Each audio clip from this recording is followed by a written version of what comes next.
마태복음 13장 1절에서부터 9절까지 봉독하겠습니다. 마태복음 13장 1절에서부터 9절까지. 그날에 예수께서 집에서 나가사 바닷가에 앉으심에 큰 무리가 그에게로 모여들거늘 예수께서 배에 올라가 앉으시고 온 무리는 해변에 섰더니 예수께서 비유로 여러 가지를 저희에게 말씀하여 가라사대 씨를 뿌리는 자가 뿌리러 나가서 뿌리새 더러는 길가에 떨어짐에 새들이 와서 먹어버렸고 더러는 흙이 얇은 돌밭에 떨어짐에 흙이 깊지 아니하므로 곧 싹이 나오나 해가 돋은 후에 타져서 뿌리가 없으므로 말랐고 더러는 가시떨기 위에 떨어짐에 가시가 자라서 기운을 막았고 더러는 좋은 땅에 떨어짐에 혹 100배, 혹 60배, 혹 30배의 결실을 하였느니라. 귀 있는 자는 들으라 하시니라.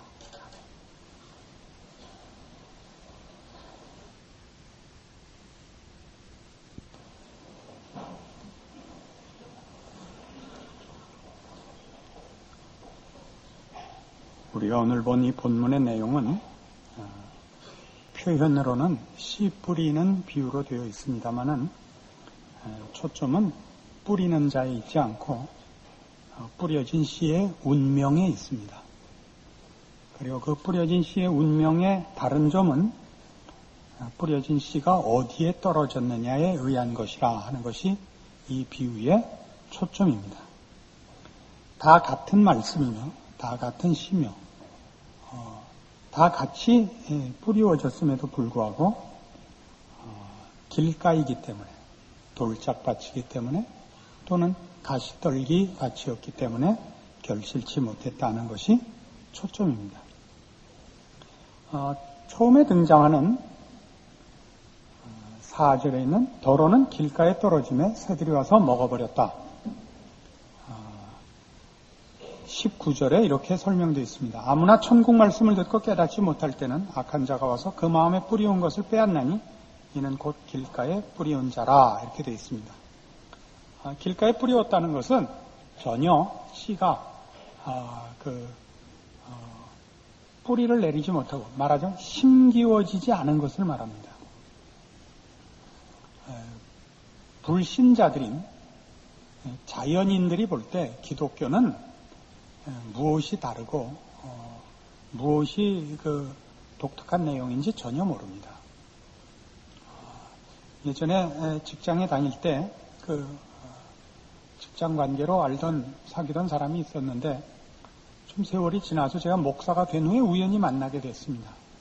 아니 그동안 뭘 했길래 이렇게 소식이 없었는가 그러길래 내가 이제 목사가 됐노라 이렇게 했더니 그 사람이 아주 반가워하면서 실은 나도 절에 나간다고 이렇게 응수를 해왔습니다. 그 사람이 볼 때는 절을 나가든지 교회를 나가든지 그게 그건 겁니다. 그냥 다 하나이지 무슨 우리 기독교만이 가지는 독특한 유일한 진리와 생명의 말씀이라는 것이 있다는 걸 모르는 것입니다. 이런 사람들에게는 기독교의 복음이 전파돼도 그걸 들을 때 이 사람이 좋으신 말씀이라고 인정을 하지만 십자가를 통한 회심이나 그 영혼의 중생이 그 안에 있을 수가 없습니다. 그래서 이게 바로 길가에 떨어진 씨의 운명입니다. 둘째는 5절에 있는 대로 더러는 흙이 얇은 돌밭에 떨어짐에 흙이 깊지 아니하므로 곧 싹이 나오나 해가 돋은 후에 타져서 뿌리가 없으므로 말랐다 되어 있습니다. 20절에 있는 대로 돌밭에 뿌리였다는 것은 말씀을 듣고 즉시 기쁨으로 받되 그 속에 뿌리가 없어 잠시 견디다가 말씀을 인하여 혼란이나 핍박이 일어나는 때는 곧 넘어지는 자라 이렇게 되어 있습니다. 시작했다고 다 완성하는 것은 아니다 이런 뜻입니다. 그 기독교를 쉽게 생각하고 믿는 사람들이 있습니다. 예수 믿으면 복 받는다. 그리고 그 복은 현세적이고 물리적이라 이렇게 생각하는 이들이 있습니다. 물론 나중에 좋은 신앙으로 가는 이들도 시작할 때는 이렇게 오해된 내용으로 기독교를 시작하는 수 있습니다.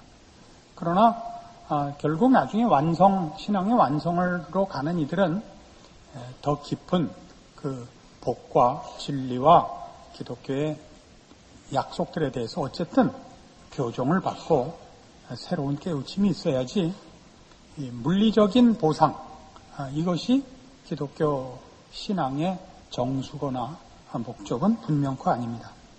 그래서 쉽게 생각했다가 교회 나가보니까 괜히 헌금 낸 것만 믿었지 무슨 돌아온 게 하나도 없단 말이에요. 그래서 집어치운 사람들 적잖이 또 있는 것입니다.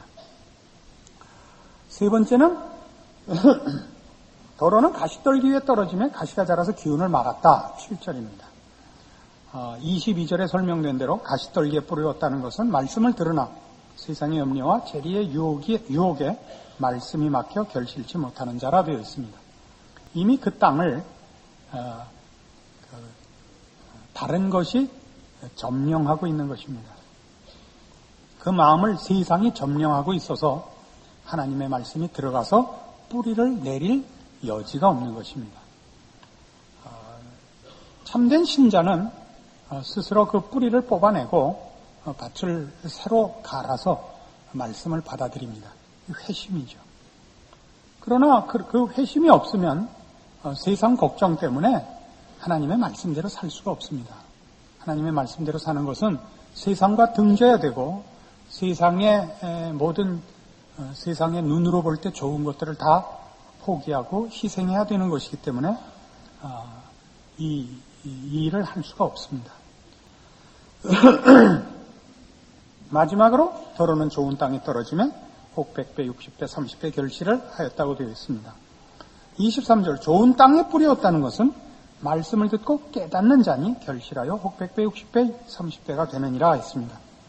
좋은 땅에 뿌렸다는 것은 듣고 깨닫는 자라. 듣고 깨달았다.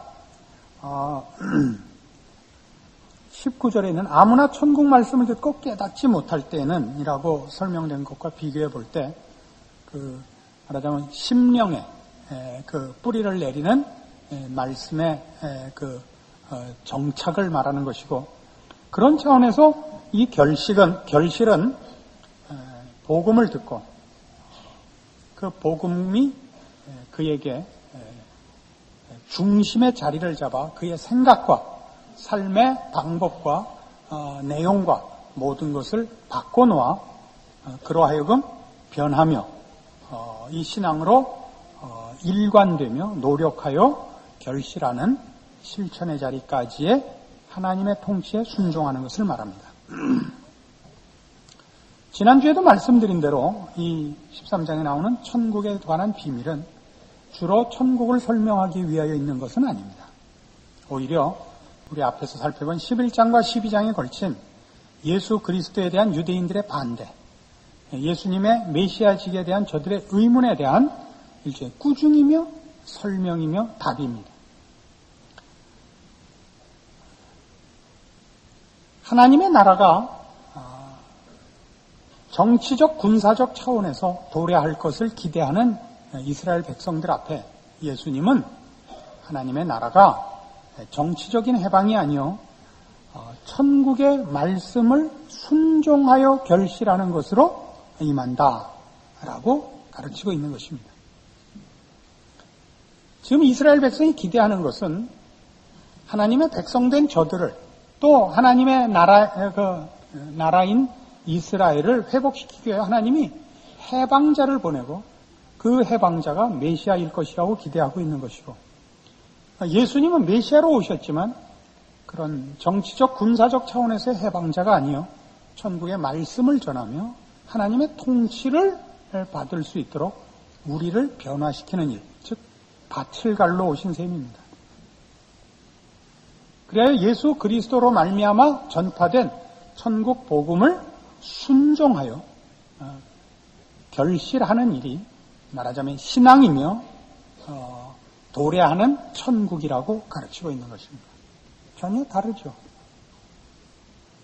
원래 이 시대에 이 초대교회 시대에 쓰였던 하나님의 나라 할 때 나라라는 개념이 오늘날 우리가 이해하는 것과는 조금 다르기 때문에 그렇습니다.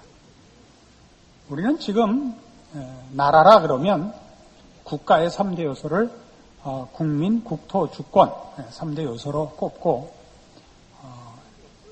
자원이 강조되는 이 시대가 되어서 또 부동산 투기에 우리 경험들이 다 있어서 나라라 그러면 일단 영토부터 생각이 납니다.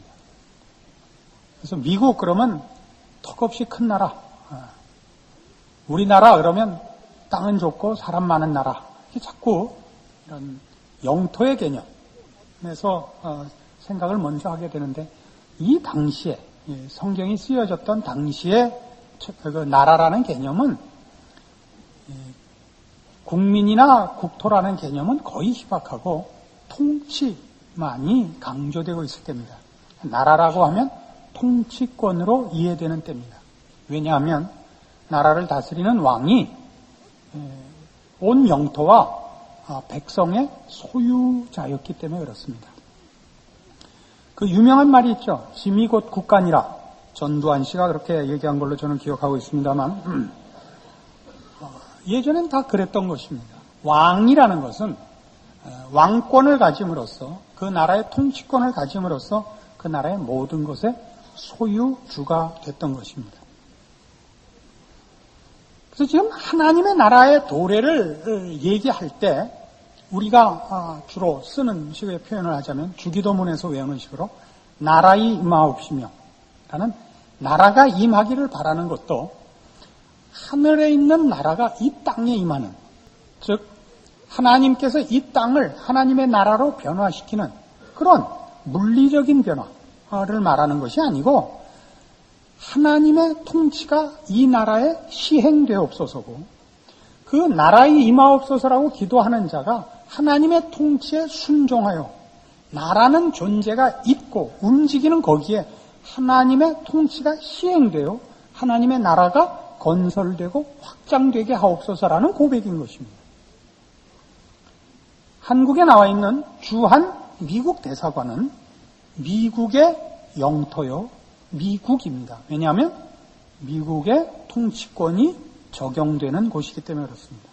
마찬가지로 미국에 나가 있는 주미 한국 대사관은 한국의 영토요, 거기는 한국입니다. 우리나라의 통치권이 시행되는 곳이기 때문에 그렇습니다. 그래서 천국이 임한다 할 때는 이스라엘 백성들은 하나님의 통치가 물리적인 차원에서 정치적, 군사적 해방으로 그 나라가 건설되어 하나님의 통치가 시행되는 그런 미래를 기대했고, 예수님께서 오셔서 하시는 말씀은 영토와 무슨 이런 해방, 물리적인 영역을 구축하는 것보다 그 나라의 백성을 불러 하나님의 통치가 순종하는 그 백성들로 인하여 시행되는 것으로 하나님의 나라가 도래하며 정착되며 확장된다고 가르치고 있는 것입니다. 이것이 씨 뿌리는 비유에서 가장 중심되는 사상입니다. 그래서 당시 유대인들이 그랬던 것처럼 오늘날 우리 예수 믿는 자들에게도 예수 믿는 문제에서 가장 어려운 건 뭐냐면, 몇 주 연속 이 지적을 합니다마는, 우리는 예수를 믿으면 이 신앙이, 우리가 하나님 앞에 바치는 이 신앙의 열심과 진지함으로 하나님께서 우리에게 물리적인 보상을 해줄 것이라고 기대를 하는 겁니다. 하나님의 나라가 임하는 거죠. 내가 하나님께 순종하고 하나님께 합당하게 신앙생활을 함으로써 하나님께서 나에게 그런 물리적인 보상을 해줄 거라고 기대를 한단 말입니다. 믿어보니까 그렇지 않죠. 예수를 열심히 믿는다고 무슨 병이 낫거나 뭐 그런 일이 없다는 건 아닙니다. 그러나 그게 가장 핵심되는 신앙의 보상도 내용도 아닌 것을 어느 날 알게 됩니다. 그래서 다 어떻게 되어버렸어요. 한국 교회의 신앙은 개판이 됐죠. 한국교회 그러니까 무슨 세계적인 안목을 갖고 얘기하는 것 같습니다만 그게 아니고 우리나라밖에 제가 모르니까 하는 얘기예요. 다른 나라는 어떤가 모르지만 하여튼 우리나라는 신앙상에 어떤 두 가지 약점이 있느냐 하면, 하나는 지엽적이거나 사소한 것이거나 틀린 것을 붙잡고 열심을 떠는 것. 또 하나는 그와 방불한 것입니다.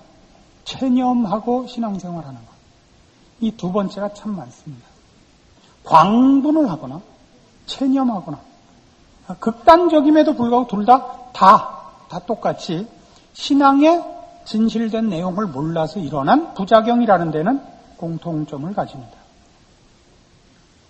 우리는 다 예수 믿는 문제에 대해서 체념하고 삽니다. 우리는 아닙니다. 저는 아니니까.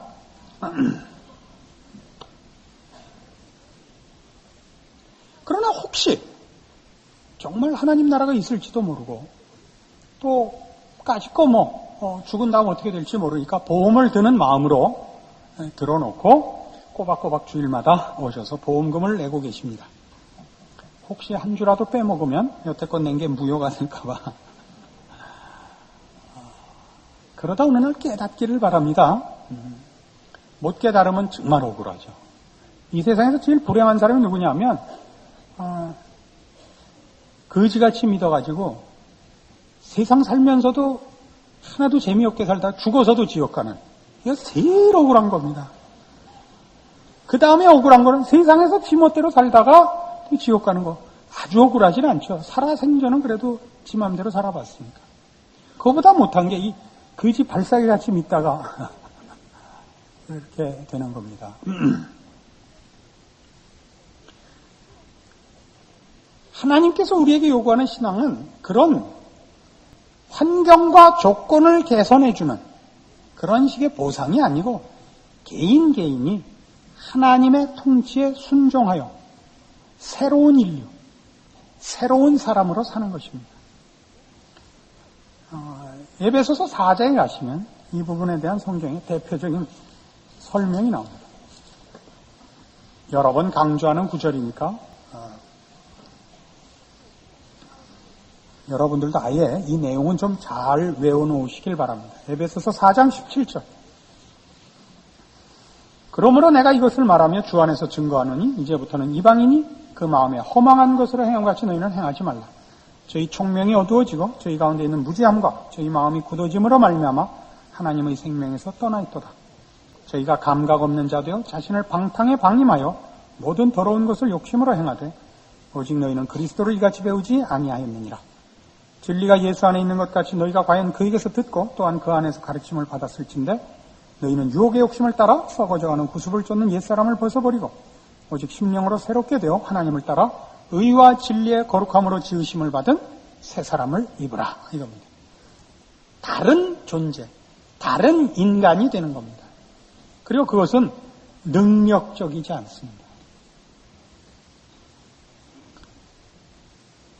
능력적이거나 야심에 찬 이런 요소가 없고 성품적이고 인격적이며 그리고 영적입니다. 하나님의 사람으로 의와 진리의 거룩함, 거룩하다는 것은 구별된 것을 말합니다. 다른 존재, 다른 내용을 가진 이가 됩니다. 여러분은 신앙생활이라는 것을 무엇을 이루고 높아져서 하나님께 영광을 돌리는 그런 식의 개념을 가지시면 안 됩니다. 여러분이 하나님의 뜻을 따라 산다는 것은 여러분은 성경에 요구된 이런 일들, 그 앞에 있는 허망한 길을 가고 자기 고집을 따라 살되 무지하며 부패하며 완악하며 더럽게 사는 그런 죄 아래에 있는 인생을 걷어치우고 하나님의 사람으로 거룩하게 사는 길을 순종과 인내와 책임으로 지켜내야 하는 것입니다. 여러분의 이 세상에서의 조건이 어떻든, 여러분이 사는 사회에서의 지위가 어떻든, 여러분이 무슨 신체적 기능으로나 사회적 기능으로나 얼마나 여러분이 그 몫을 가졌든 이 일에는 전혀 차이가 없는 것입니다. 의와 진리의 거룩함으로 사는 이 싸움에는 잘났다 못났다 배웠다 못 배웠다 가졌다 못 가졌다 전혀 영향을 끼치지 못합니다. 이 싸움을 하시려는 겁니다. 이 싸움은 만만치 않습니다. 왜요? 세상이 이 문제에 대하여는 제일 크게 반대하고 거룩하게 사는 일을 어떻게 해서든지 실패케 하려고 하기 때문입니다. 여러분은 비로소 신앙생활을 한다는 것이 무엇인지 알게 됩니다. 거기는 긴장이 있고 갈등이 있고 거기는 실패가 있고 눈물이 있고 안타까움이 있고 그리고 기적과 승리도 또한 있는 것입니다. 이 싸움을 하지 않으니까 30년 교회를 다니고 50년 교회를 다녔는데 변한 게 없는 겁니다. 끊임없이 하나님 앞에 뭘 달래는 것밖에 할 줄 모릅니다. 주면 하겠다는 겁니다. 돈이나 지위로 하는 신앙 싸움은 없습니다. 우리는 그 빌립보서 4장 13절에 있는 말씀, 여러분 거의 다 외우시죠? 내게 능력 주시는 자 안에서 내가 모든 것을 할 수 있느니라가 사도 바울의 그 큰 힘과 자기가 가진 능력을 자랑하는 것이 아니라 하늘나라의 복음을 전하며 하나님의 종으로 사는 일에 세상이 자기에게 어떤 방해와 박해를 해올지라도 이 말씀과 이 말씀을 이루기 위하여 주께서 인도하시는 그 인도함을 따라 사는 일로 인하여 세상이 하는 반대나 오해나 뒤집어 씌우는 무엇이라도 나는 감당할 수 있다. 감내할 수 있다. 이런 의미에 내게 능력 주시는 자에서 내가 모든 것을 할 수 있다지, 무슨 일이 생기든지 나는 다 좋은 것으로 바꿀 수 있다. 금 나와라 뚝딱, 은 나와라 뚝딱을 얘기하는 것은 아닙니다. 그는 그 고백을 로마 감옥에서 쓰고 있는 것입니다. 빌립보서 2장에 가시면 이런 의미심장한 요구가 신자들에게 주어집니다. 빌립보서 2장 12절. 그러므로 나의 사랑하는 자들아, 너희가 나 있을 때뿐 아니라 더욱 지금 나 없을 때도 항상 복종하여 두렵고 떨림으로 너희 구원을 이루라가 나옵니다. 너희 구원을 이루라. 여기서 말하는 구원은 불신자를 향하여 예수 믿고 회심하여 구원을 받으라는 그 구원이 아니고, 구원 얻은 자가 그가 얻은 구원을 완성하며 충만케 채우는 완성을 향한 책임 있는 명령을 요구하고 있는 자리입니다. 근데 이 구원을 얻은 하나님의 백성들이 복종하여 두렵고 떨림으로 이루어야 할 우리 구원의 완성들, 그 길은 세상적인 능력이나 재주의 길이 아니고 십자가의 길이라 하는 것을 강조하고 있는 것입니다. 12절에 나오는 이 유명한 말씀은 그러므로로 시작되고, 그러므로는 언제나 그 앞에 있는 얘기의 결론인 것입니다. 그 앞에 있는 얘기가 뭐냐? 5절 이하에 너희 안에 이 마음을 품으라 곧 그리스도 예수의 마음이니 그는 근본 하나님의 본체시나 하나님과 동등됨을 취할 것으로 여기지 아니하시고 오히려 자기를 비어 종의 형체를 가져 사람들과 같이 되었고 사람의 모양으로 나타나셨으며 자기를 낮추시고 죽기까지 복종하셨으니 그 십자가의 죽으심이라 하는 말씀입니다. 우리는 그 유명한 마태복음 16장 24절을 기억해야 됩니다. 아무든지 나를 따르려거든 자기를 부인하고 자기 십자가를 지고 나를 쫓을지니랍니다. 신앙의 길은 자기 부인입니다. 십자가를 지어서 우리 주 예수 그리스도를 증거하는 것입니다. 신앙이 잘못되면 어떤 식의 발상을 하게 되냐면, 믿지 않는 자들이 세상의 것으로 성공하고 승리하는 데 반해서 예수 믿는 이들은 하나님의 힘으로 승리하고 성공한다. 너희 돈이나 권세 갖고 얼마나 높아지나 보자. 우린 믿음으로 더 높아질 수 있다. 이런 식의 발상은 전혀 성경적인 것이 아닙니다. 성경에서 말하는 승리나 성공은 영적인 것이지 물리적인 것이 아닙니다. 예수 믿는 모든 사람들한테 요구하는 일은 다른 사람이 되라고, 그 다른 사람은 하나님을 본받고 의와 진리로 사는 사람이요, 영적인 사람이며 그의 삶의 자세도, 이 일을 추구하는 방법도 십자가의 방법만을 허락받고 있습니다. 다른 방법으로는 안 됩니다. 십자가의 길은 뭐냐?